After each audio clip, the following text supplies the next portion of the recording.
South Africa have leveled the series with a victory over the West Indies A in the SAA second.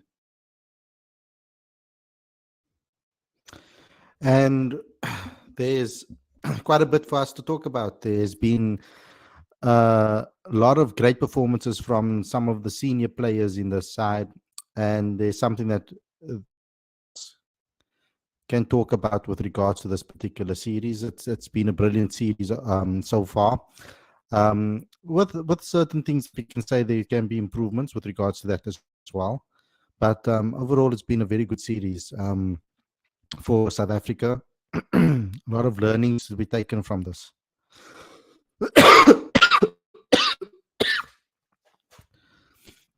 So we're going to be talking about the second test and what took place in this particular series, in this match. Who were the ones that stood out? Who were the ones that didn't? What do we think about that final test in Bloom? Who do we think should come back into the side, or do we think that any changes should be made? All of those type of things we're going to speak about on today's show. There's also a couple of 4-day games that we're going to maybe also go through as well with regards to some of the 4-day matches that have taken place today. Day 2 of the 4 days have been happening, so there's a lot to speak about with regards to that. Some great performances by certain players, some not so great performances by others. So quite a bit for us to go through on today's show. But before we get going, before we get started, there's a couple of things I'd like you guys to please do. First and foremost, please subscribe to this channel. Click that notification bell for all future videos. That's the first and foremost what we would love you guys to please do. You can do that straight away. I'd also like you guys to also download the latest issue of Cricket Fanatics magazine monthly. Every issue is 100% free, straight to your inbox every month. The link is in the description for that as well.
Everything's glitching. What is going on? Everything's glitching. Yeah, I don't know. This thing's going on a clown mode. Sorry, guys. Yeah, download the latest issue of Cricket Fanatics magazine monthly, please. The link is on the description, in the description, and on the screen. Wow, that took me ages to come back to you guys, but I'm back. I'm back again. So we're going to be speaking about this particular match and also some of the 4-day games as well and what has happened there. So without further ado, let's get straight into today's video, guys. I want to get straight into it now. I've wasted 5 minutes of your time, so I apologize for that. But I think we are back, so let's get into it.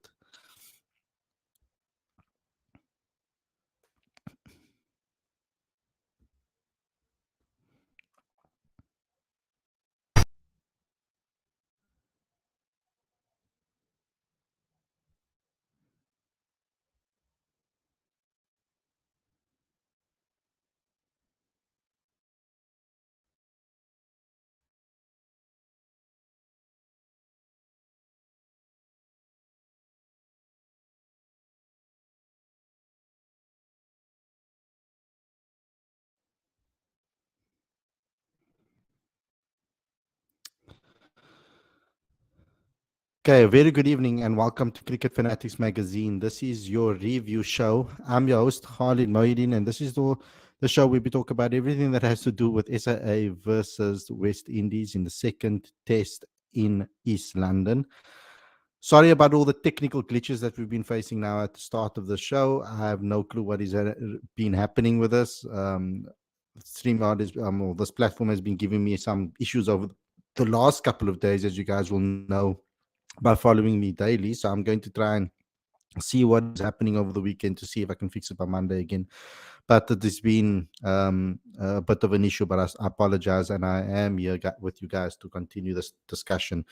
So let's go through what happened over the last couple of days, because I think that this match needs to be probably summarized as a whole for many people, just to give an indication of which players did well, which players didn't do well, and all of those type of things. I know you guys are asking about the South Africa squad announcement. From my information that I've received, the announcement will be made on Monday, so hopefully it will be, and I can bring that to you guys with a show on Monday to reveal that to you. So please stay with us and stay tuned, and we will bring it to you as soon as we do get it on this channel. We will do a whole analysis of everything, each individual player, the ones that are omitted, the ones that have been left out that we think should have been selected, etc., etc. You know how those things go on this channel. We always want to try and discuss in depth with regards to different players, the squad, what we think of it, who we think should have been selected, who we think shouldn't have been selected, all of those type of things from a fan's perspective. We normally get into quite a good discussion in the live chat, friendly debates about who we think and why certain selections were made. But ultimately, a lot of the time, we do come up with some similar ideas when it comes to discussing team selections, etc. But it's a fun show. It's something that we enjoy doing on the channel with you guys, and we get nice feedback from you guys. And it's some of the best shows that we do is normally on the squad selection. But let me just get into what happened with regards to this match, the conclusion of the SAA side of this SAA match. So Dane Piedt finished with match figures of 11 for 107, as South Africa A finished off the West Indies before lunch on day 4 of the second test with a 232-run win to level the series at 1-1. So that's just a summary of what took place today. It was a dominant display by SAA in East London with some powerful performance from particularly senior guys in the team. The first innings from South Africa was highlighted by collective batting display to get them to 298. Half centuries from Reinhard van Tonder and Keegan Peterson, 67, were backed up by good starts from Tony Rizorzi, 44, and Kyle Zondo, 35, and Ronald Swat, 42, who gave a Proteas A team a good foundation in the match after being put into bat by the visitors. What followed with the ball was true masterclass from particularly one bowler in Dane Piedt. Took 5 for 28 in the first match, and he was the turning point in the game when the West Indies got themselves to 104 for 2, and then Dane Piedt just went bonkers on everybody, and he took 4 for 28 in his 12.2 overs and was supported by Chepo Mareki, who took 3 for 66, and Dane Patterson 2 for 28, as the visitors were all out to 154 in this particular innings for the West Indies. And they were bowled out for 154, the West Indies, in their first innings. And that did manage to, however, avoid the follow-on. And South Africa A went into bat again and piled on the runs to bat the visitors out of the basically. Van der Tonde 56 and Zondo 49 batted brilliantly around Peterson, who finally managed to convert a half century into a magnificent century. That was something that was quite spectacular by Peterson today. Yesterday, he scored 112, 134 balls, which included 10 fours and 5 sixes, which was a very good knock by him. It was a very good knock by him in general when it came to the way he approached it and the way he batted in that match. I think that he does deserve some credit because we've been speaking about him being able to convert for some time, and he has struggled to do so. But he did manage to do so in this particular match, which was a brilliant from his side. And then we had a target of 442 for the West Indies heading into the final stage of this game, right? And although the West Indies fought hard to try and win the series, they were stopped in their tracks by another brilliant display from Piedt, who took 6 for 79 this time around to take out the visitors. And that basically sealed the victory for South Africa A, and it was a brilliant display by him.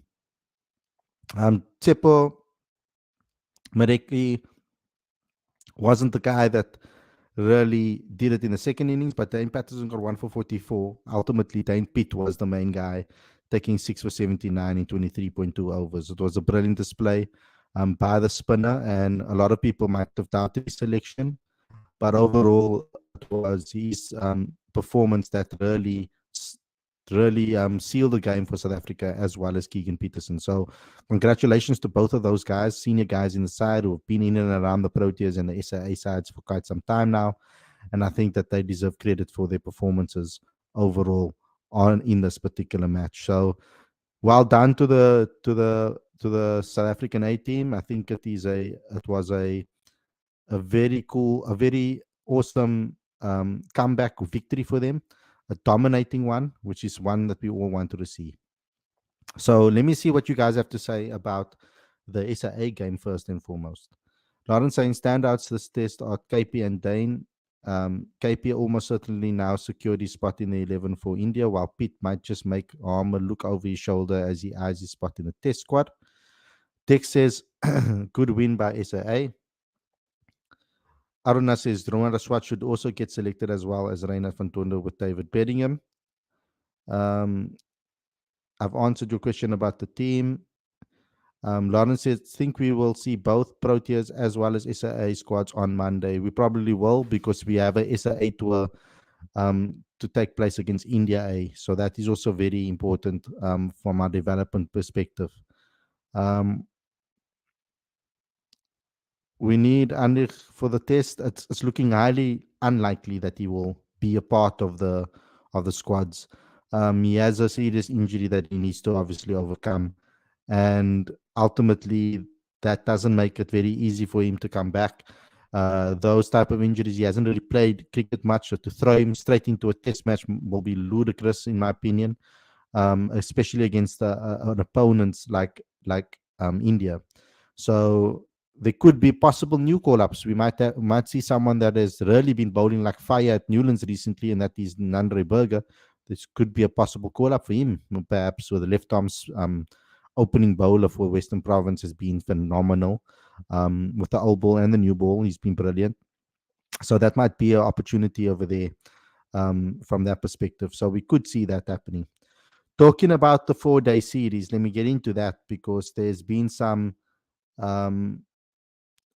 interesting matchups happening with regards to the 4-day campaign, the 4-day arena. I'm going to start off with the first match over here, which is the Hollywood Bets Dolphins versus the G-Bet Rocks, and what is taking place over there in Boland Park. Now, it looks like a batter's paradise when you saw the Dolphins bat. Ultimately, the Dolphins declared on 475 for 7. Main guys were Tsapang Dutole, Marcus Ackerman, Rulofson, all getting half centuries. Jason Smith got 147, really staking his claim for a national call-up quite soon. Then Slade van Staren got 47. And Antile Peklekwai got a 50, which is brilliant from the guy coming straight out of the World Cup and then scoring some runs in the 4-day competition, which will only do well for national um, his national push that he's trying to find himself back into the national team again more regularly. So a great performance from them, really batting well. And Siabonga Mahima got 4 for 133 in the match. So it obviously, and Sean Van Berg got 2 wickets. So it's, and Avi got one. So it really showing like it's going to spin, that it's probably spinning there in Paul. That is from looking at the scorecard, etc. That this wicket is a little bit slower, and that the spinners are going to do the jobs. But then the Gbets Rocks came into bat, and it was a struggle again from the top order. Janeman, Bulba Smuts, so it's obviously is spinning there. Peter Malan, LBW Smuts, 26. Stian van Zyl, Batrele, 35. And at the moment, Avi is on 35 and Jason Oakes is on 2. So they are on 127 for 3 and really have a massive mountain to climb going into this match. It could be heading into a draw. It could possibly be heading into a draw this match, with tomorrow being day 3. If the Rocks can really bat the entire innings, then it could very likely look like that, um, unless the Rocks get bowled out, and then we really got a monstrous victory or monstrous loss on they might be seeing, if that takes place. So that's the results over there that's been happening with regards to the Rocks in Paul against the Dolphins. Then we're going to move on to the next match. Um, as it loads for you guys. We've got Western Province versus the Titans at Newlands. I've been at Newlands to watch this game, and it's been some excellent cricket on display. So now it's taking forever to load. Western Province were batted first in this match, and they scored 350 runs. Carl Rayner and Eddie Moore, fantastic. They batted really quickly for their runs scored. They scored, Carl Rayner scored 150 of 123 balls, 15 fours and 3 sixes. Eddie Moore scored 116 of 123 balls, 17 fours and 1 6. And they were the main guys for their team in the first innings. They really took them, scored majority of the runs, which was brilliant. So that was something that was fantastic. And with regards to the ball, we had Ayak Kamani and Junior Dala taking 3 and 4 respectively. And I was very impressed with Merrick Brett, 2 for 52. His action, his speed he was bowling at on his debut, it was quite interesting. Little performance by him with that regards. Then the Titans came into bat, and it was a collapse after collapse. Today I saw Josh van Heerden, Deva Brevis, and Donovan Ferreira, Ferreira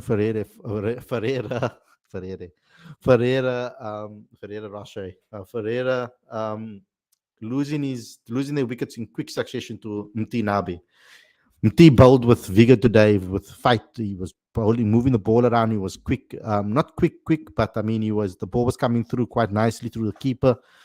He was really bowling excellently.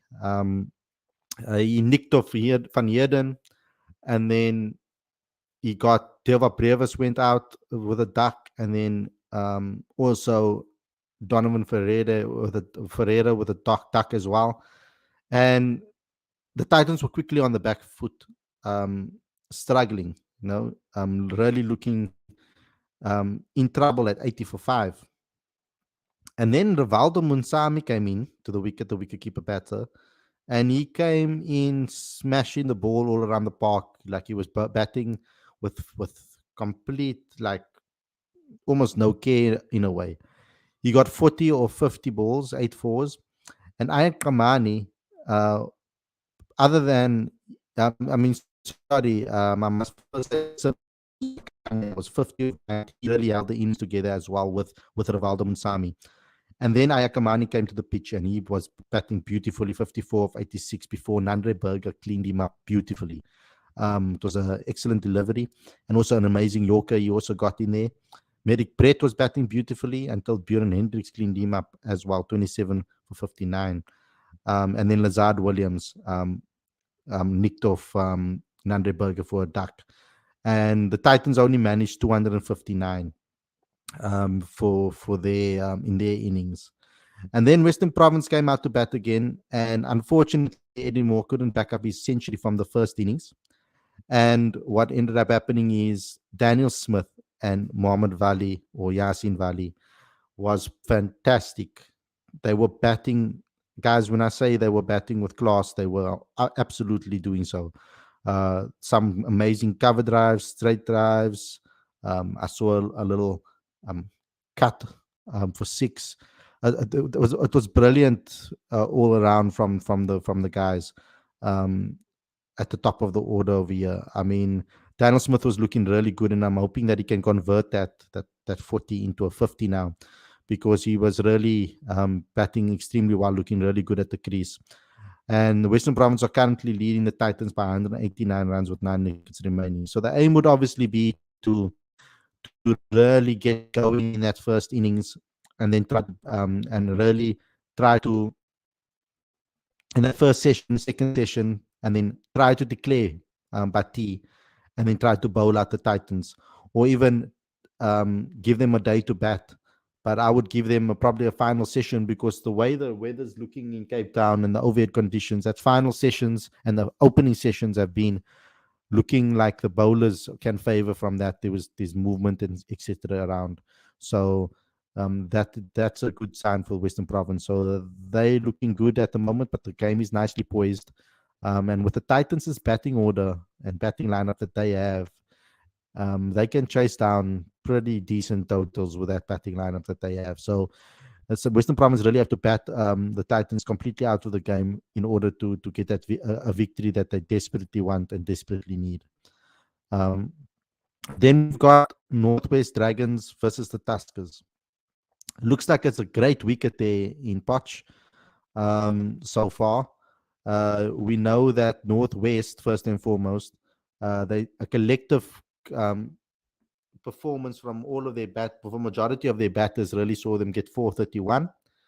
But the Tuskers reply with Ben Compton, 170 of 266 balls, 19 fours. He was brilliant and Sapang Kumalo as well, 49 of 110, and Michael Earlink, 38 of 86.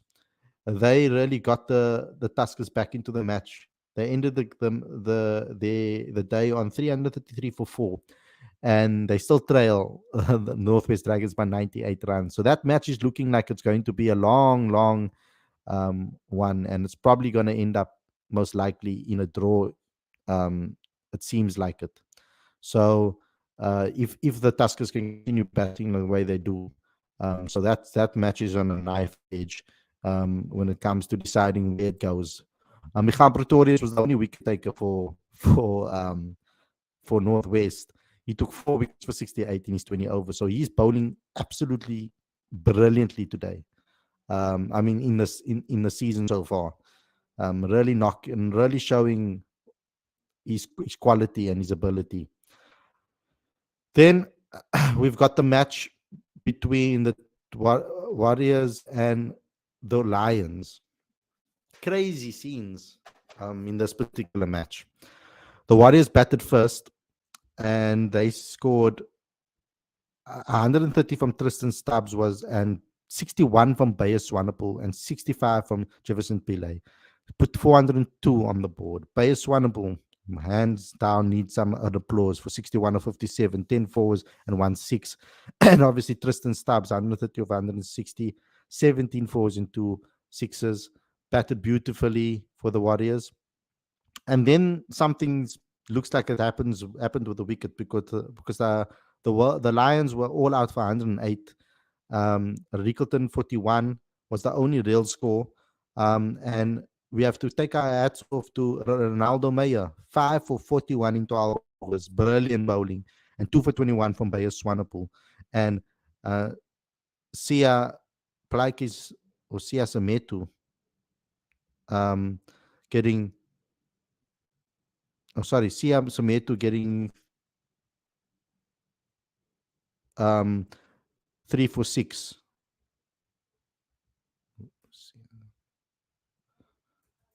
Getting 3 for 6. Crazy. Sia Sametu, 32 years old, coming into this game and doing wonders for the team. So that is brilliant from that perspective. And then the Dufferbed Warriors, or the Warriors, came back into bat again, and they started collapsing. Jefferson Pillay, though, is on 41 not out, continuing his form from the Titans over into this particular season. And then Jordan Herman, another um, bad performance. Matthew Bretsky struggling, Tristan Stubbs struggling, Rudy Second struggling. And Sinitempa Klashile is now with Jefferson Pillay, looking to take their lead even further. But they already lead by 374 runs with 6 wickets remaining. So the Warriors are taking this game by the scruff of the neck, hoping that they can bat the Lions out of the game and then try to take them out. In the wickets department, Pionfontein 2 for 40, and Cody Yusuf 1 for 10, and Kwena Mapaka again 1 for 10 when it comes to the second innings of the Dufferbed Warriors. So that game is also looking like it's going to be a Warriors win. So let's see what happens with the Lions. The Lions blowing hot and cold. They they're sitting in an interesting position regards on the table and the way they performed. As the table stands, they've had one win and one draw. Titans 1 win, 1 draw. Dolphins 1 win, 1 draw. Dufferbed Warriors 1 win, 1 draw. Northwest Wrangles 2 draws. Western Province 1 loss, 1 draw. The Rocks 2 losses, and the Tuskers 1 loss, 1 draw. So that's the table currently after 2 matches played, and this is obviously going to be the third match that is played. So that's the summary of all the fixtures that took place, the SAA game and also the 4-day games. So let me get into the comment section. The Lions, first thing to get you is the Lions any good? The Lions are a very good side. I don't know what's happening, why there's inconsistencies over there. But it's funny that they struggling like this against the Warriors as well, after beating Western Province, quite convincingly. But it was an interesting game over there. It's an interesting game there that they got bowled out for the amount they do. They have a very talented batting lineup, and it's quite shocking that they got bowled out for 108. But they have a very good coaching staff as well. Basically, our whole ex-Proteas, or it could be the coaching staff they have could possibly be a national team's coaching staff. If you look at it, Russell Domingo, Hashim Amla as batting coach. I mean, Alan Donald's going to be there as a bowling coach, I think, if I'm not mistaken. So it's quite shocking what's happening there in this match. But it happens. Lawrence Bailey says, Jordan Herman really struggling this season. This was why I said give Jordan a few seasons before we talk about handing him out the test cap. Even Khalid called for calm when the Herman talks came up. Yeah, generally speaking, I'd always ask for calm when it comes to young players, because they can have an amazing first season, but they need some time to bed themselves in, to get used to the system. Because what happens is you're playing against men now, experienced players that have been in the circuit for a long time.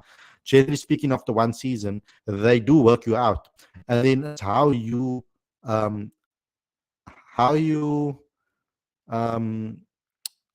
stand up to that, or change the way you play according to that.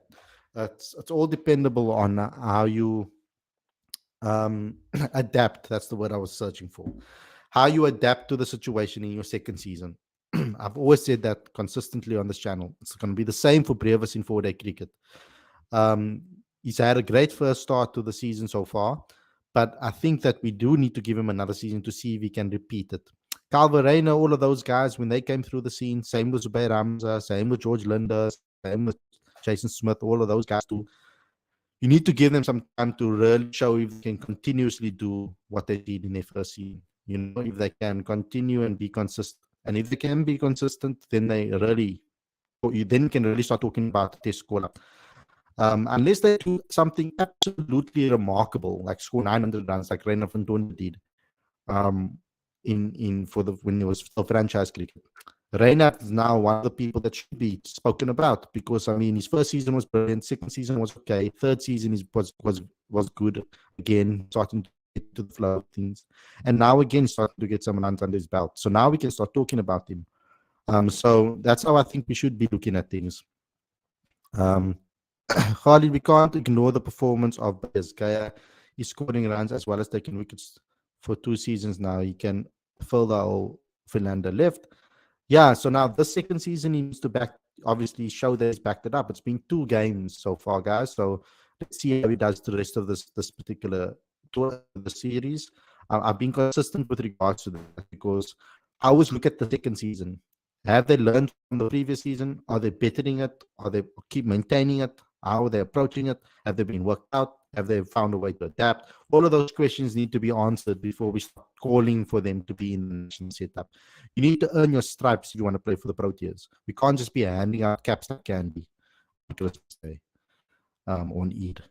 Think that second all-rounder spot for India series will come down to Bayes and Vian Mulder. It'll be interesting to see with who Shukri will go. I'd be cool with either. They do similar jobs. Although Bayes Swanepoel just swings the ball a lot more.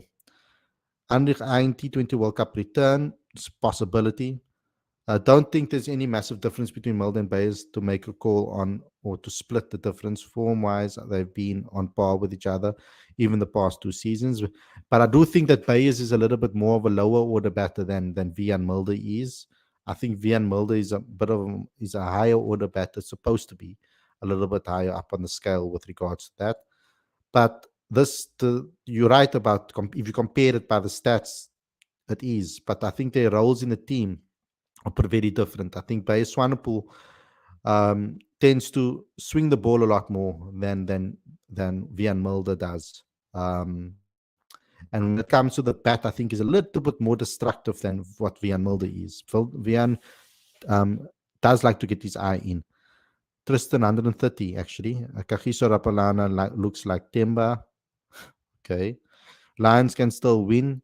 Yes, it is possible, but also highly unlikely. Not highly unlikely, but it's more. I think the game is more in the Warriors' favor than it is in the Lions' favor. Let me put it that way. Bayes is a bowling all-rounder and Mulder is a batting all-rounder. I actually agree with that statement. That's how I always used to see him. But the way things have developed over time, Mulder's been seen more as a bowler that bats. And I don't like that because I always saw him as a batter that bowls. Eddie Moore is unlucky, deserves a call-up for SAA. Yeah, like Eddie Moore is another person that maybe must be looked at, because he had a great 2 seasons or 1 season, then he had a bad season, then good season again. So he has been a little bit up and down. The move to Western Province hasn't been completely smooth sailing, but recently in this series, he's really put up his hand.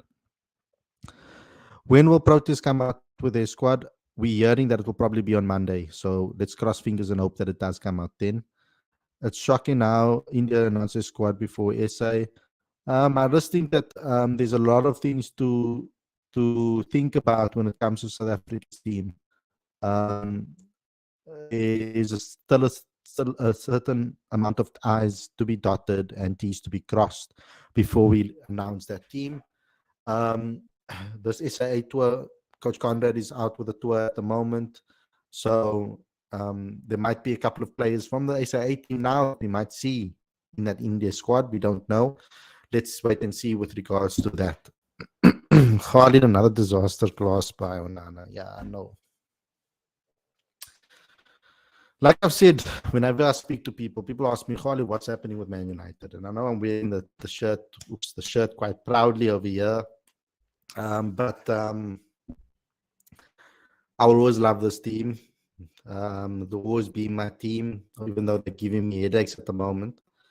But I don't think things are going to turn around until South Africa until not South Africa, sorry, because they cause me the same type of heartaches, the two teams, sorry. But until United sell the club and get the Glazers out, I think that negativity is filtering down right into the club. The training ground is a disaster. I think the stadium's falling apart. It has been falling apart for the last 15, 14 years. Speaking to someone at Newlands today who went to Old Trafford 14 years ago and said that the stadium was falling apart then. So imagine how it looks now. So, and they haven't repaired it at all and done anything to it besides a paint job here and there. So that needs to change. And once that changes, then we can get rid of players that we couldn't get rid of. We tried to get rid of certain players and we couldn't. So that's been an issue. Yes, so I'm so tanned, guys, sunburnt from Newlands today, Euro, and I was wearing a cap, so that's why it's too toned. Oh Lord, I didn't even notice that. Lawrence, a Durban-born Ben Compton, maybe in Kwe can have a chat to see if he's open to represent SA left field. I know, laugh out loud. Let's see. Galatasaray played really well. Guy, the game was like my friend said today to me and yesterday to me, it was like a championship game. It was such an open it was a basketball game. It wasn't actually really a football match. End to end, there was basically absolutely no defense, no midfield in that game, like from both sides. It was crazy. So United should have had like 4 5 chances to win it in the last minute, and vice versa, Galatasaray too. So it was like a crazy game, and I don't know how United managed to throw that game away. How can you throw a game 3-3 after being 2-1 up? We were 3-1 up, bro. 3-1 up, and we lost that game. Oh Lord. Lewis Deploy will represent the Proteas. Nope, he is registered to England. Time to start the Turkish keeper, possibly. Possibly, and it's weird because Onana's not that bad as has been playing. It's crazy how Man United becomes a graveyard for certain players. Now I'm making this on our football podcast and we're talking about United here. You guys start me on one of my main loves, then I'm going to be able to, then I'm going to go running with it. So that's obviously going to be happening. So we'll see what happens with that. With regards to cricket, we're going into day 3 of the 4-day competition, and hopefully South Africa can. South Africa.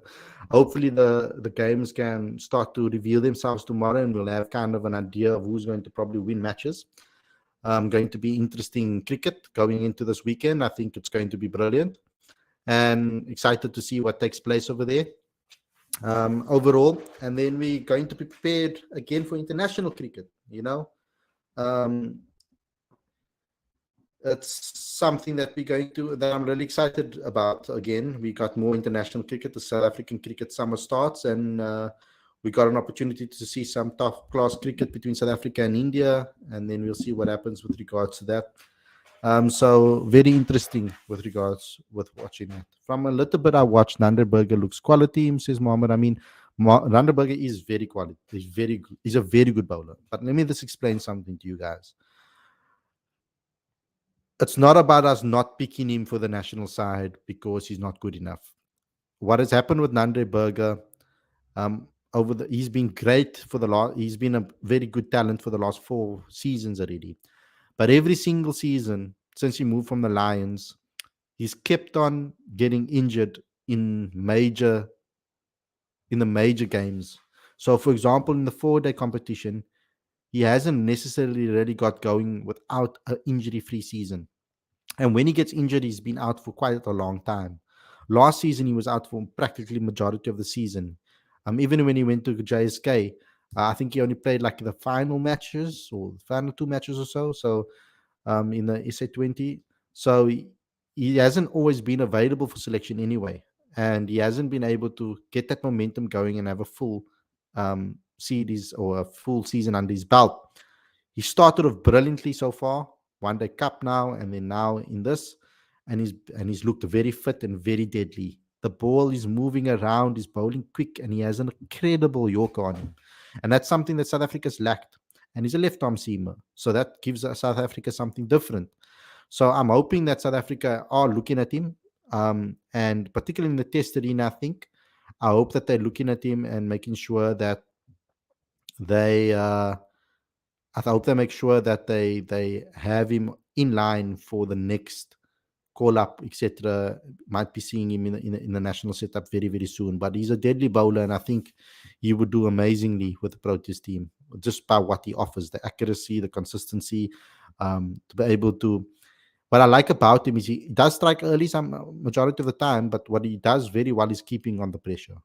He makes it extremely hard to get settled in, and I think that's what makes him fantastic.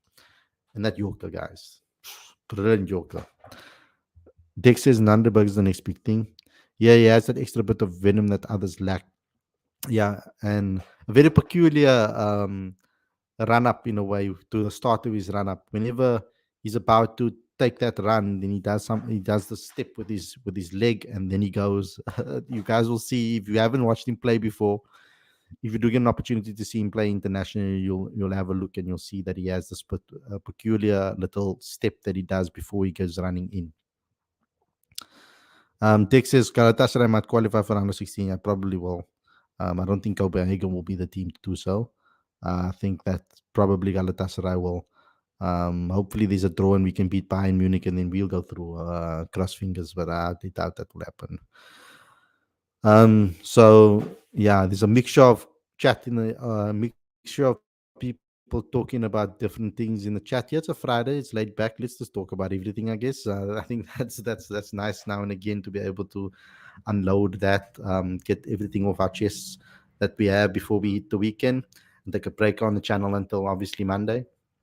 Um, Hoping that announcement gets made by South Africa, and I'm hoping to see some newer guys maybe get an opportunity in the sides, particularly the white ball teams. ODI side, I would like to see where their brains are, where their thinking is with regards to the future. Um, that's what I'm looking for in that squad. Um, I would like to see where their heads are at, who are the next in line from Rob's perspective, from his coaching staff's perspective, from in Crescent's perspective, where they're looking at for the next generation of Proteas players. Who's going to take that? Who's going to be part of that squad, that team that's going to try and keep the trophy here at home when it comes here to in 2027, the World Cup. So let's wait and see if anything happens with regard, if we can see that from the Indian setup when that comes around from those games. I'm scared about this weekend. Tomorrow evening, United play Newcastle away, 22nd at 10 o'clock at night. So that means that one of the last things that I'm going to see before I go to sleep is a Man United game. Dependable on that game, that will decide how I'm going to sleep, because Newcastle is looking brilliant this season. Eddie Howe's done a magnificent job. I've always been a fan of him, and he's doing a magnificent job. Bayern won't lose at Old Trafford, Khalid. Look at how dismantled Copenhagen. Yeah, I know. Mohammed Amin says, do established Red Bull internationals not playing these cups? Only really saw Alga and KP. Yeah, so internationals don't necessarily play in this for the competition always. Doesn't always happen. Sometimes they do if they're available, but after the World Cup, I think a lot of the players have been given a little bit of a rest. Although we have seen like Lazard Williams and Dile Pechlekwayo come back into the mix and start playing again, even though they're this game of a World Cup.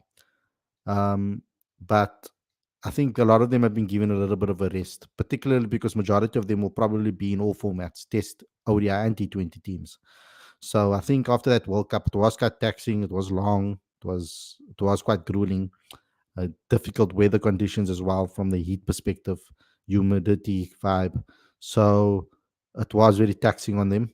So I think they've been given a little bit of a rest, and I don't see why that would be an issue. I mean, there were a couple of games that, for example, KG played in the Lions last season. So we do see them when they're available. We see them play.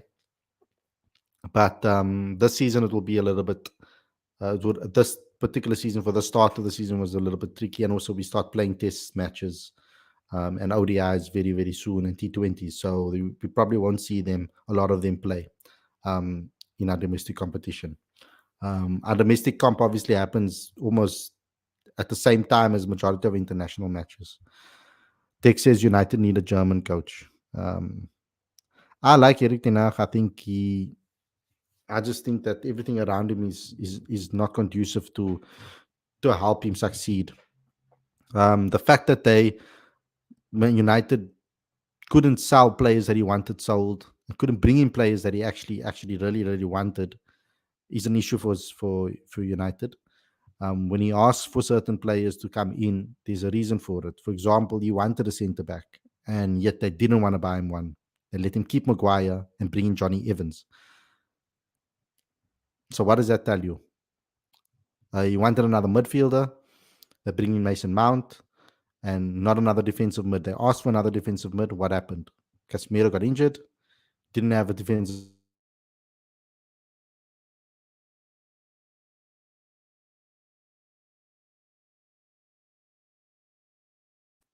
at the club the size of Manchester United. So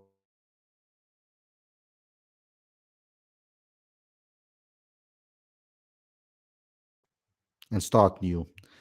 The stream's starting to cut again for some reason. So guys, it's going to be interrupted now right until the end. So I'm going to have to say bye to you guys.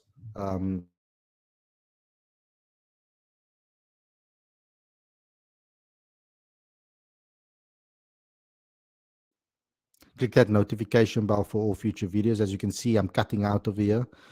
And also download the latest issue of Cricket Fanatics magazine monthly. Every issue is 100% free, straight to your inbox every month. Link is on the screen as well as in the description. We are working